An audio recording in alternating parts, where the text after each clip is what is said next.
বিসমিল্লাহির রহমানির রহিম। আসসালামু আলাইকুম।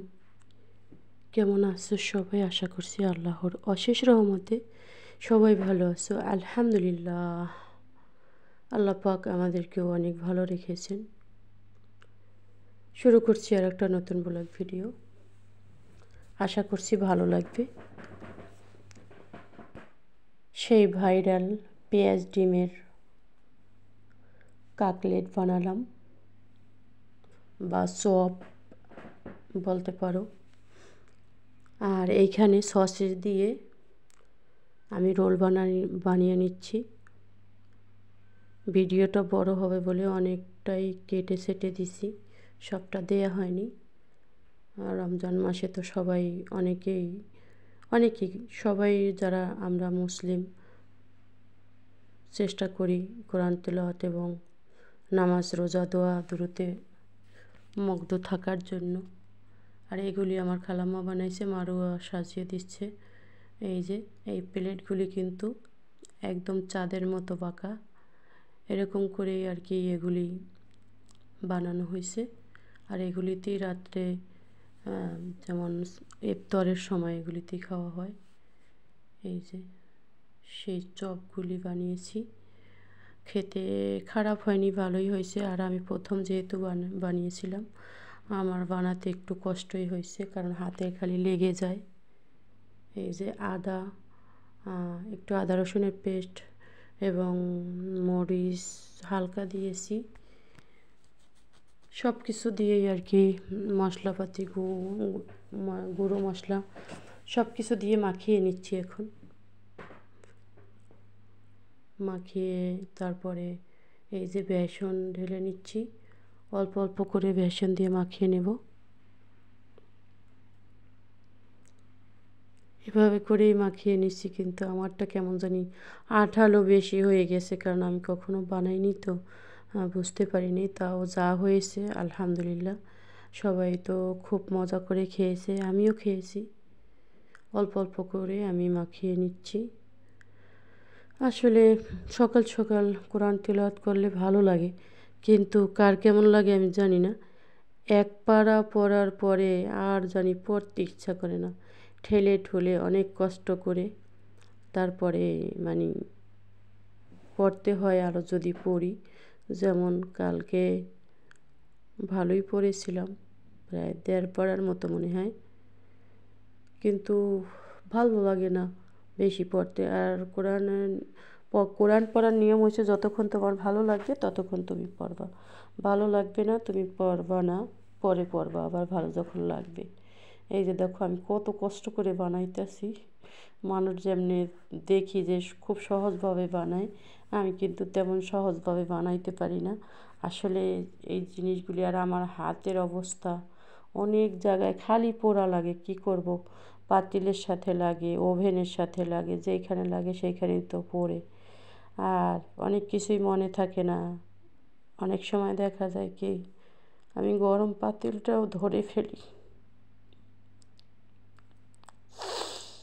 আলহামদুলিল্লাহ, কালকে তো তারাবি পড়তে গিয়ে তিলাওয়াত শুনে কান্নায় পাগল হয়ে গেছি। এত সুন্দর তিলাওয়াত, আল্লাহ, আমরা তো এত সুন্দর সহি শুদ্ধ করে করতে পারি না। আর সেই স্মৃতিগুলি খুবই কাঁদায় আমাকে। যাওয়ার সময় বলে যাইতাম যে আমি এখন তারাবি পড়তে যাব, এখন কথা বলতে পারবো না। এখানে এগুলি আমি বানিয়ে নিচ্ছি। আমার মনে হয় এগুলি একটু বড় হয়ে গেছে, আমি একটু ছোট ছোট করে লাস্টে অফ ক্যামেরায় বানিয়ে নিছি। আল্লাহ, রমজান মাসের ছিল আল্লাহ, আমার মা, আমার হাজবেন্ড, সবাইকে তুমি ক্ষমা করে দিও। আসলে কথা বলার মন মানসিকতা এমন সময় নষ্ট হয়ে যায়। এখানে সাইটের চুলায় খালাম্মা গরু মাংস বসিয়ে দিছে।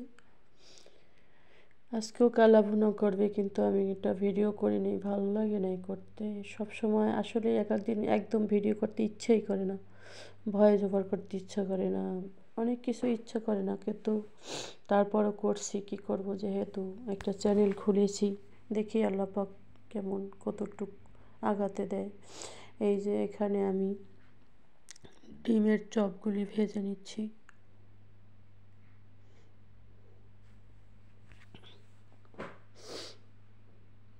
খুব সাবধানে ভেজে নিচ্ছি, যদি আবার ভেঙে টেঙে যায় কি না। তো ভাঙেও নাই, একটাও ভাঙে নাই, সবগুলি সুন্দর মতোই ভেজে নিয়েছিলাম। আলহামদুলিল্লাহ, খেতেও ভালো হয়েছিল, হয়তো পরবর্তীতে বানালে আরও বেশি ভালো হবে।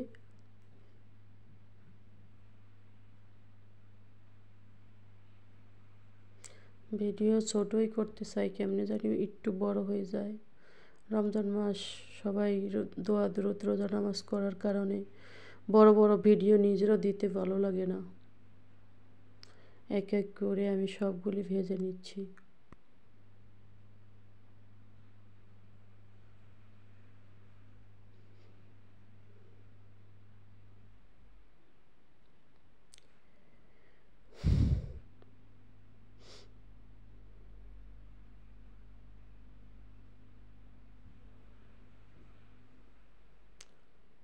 কথা হয়তো বেশি বলবো না, যতটুক পারছি ভয়েস ওভার করছি।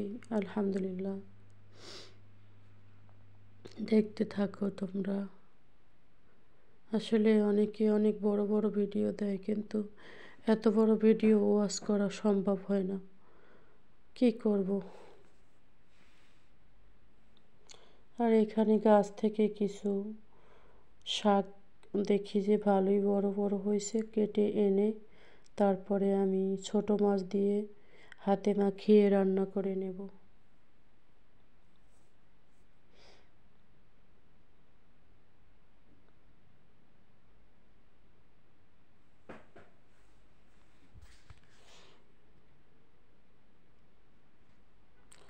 এই যে শাকগুলি কাটা হয়েছে, এখন নিয়ে আসবো, অল্প করেই নেব, বেশি আর কি দেইনি।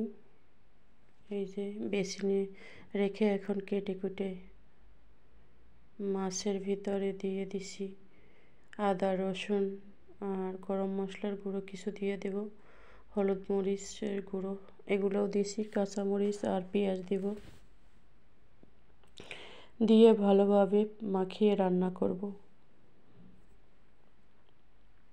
এতটুক বড় করতে চাইনি ভিডিওটা, তারপরেও বড়ই হয়ে গেল। যাই হোক, কষ্ট করে দেখে নিও, আমি প্রতিদিন বড় ভিডিও দেই না, চেষ্টা করি ছোট ছোট ভিডিও দেখার জন্য, দেওয়ার জন্য। পেঁয়াজগুলি বেশি ছোট করিনি, বড় বড় ফালি করে কেটে নিয়েছি। ভাজা ভাজা যেহেতু হবে, তো এখন মেখে নেব, সুন্দর করে মেখে নেব।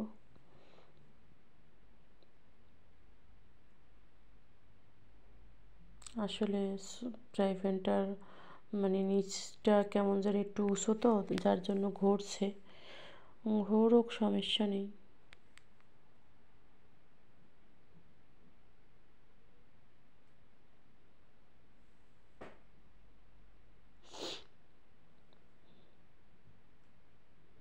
টমেটো দিয়ে দিলাম, ক্যাপসিকাম দিছি কিছু, কাঁচামরিচ, সব কিছুই আর কি একসাথে দিয়ে মেখে নেব। যে যতটুকু পারো ততটুকু দেখো ভিডিও, কারণ বড় ভিডিও দেখার মতো আর ওয়াচ টাইম কী বলবো, কিছু বলার নেই। শাকগুলি দিয়ে আমি এখন চুলায় বসিয়ে দিচ্ছি।